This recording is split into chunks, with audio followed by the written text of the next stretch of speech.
Right now, commercial real estate is in a phase where prices look stable, but pressure underneath is increasing.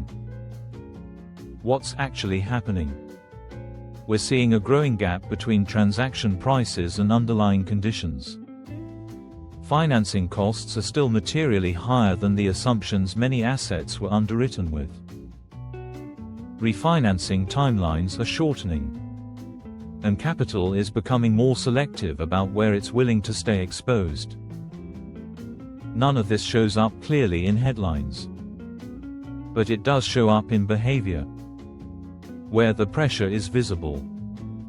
You can see it in how deals are structured, in which assets trade, and which don't, in the increasing use of extensions, restructurings, and quiet repricing rather than forced sales.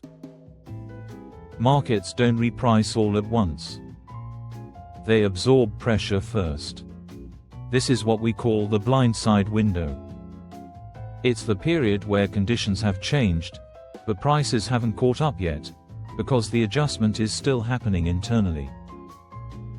Institutions are already operating with this in mind. Retail investors usually only feel it once prices finally move. Why does this matter now?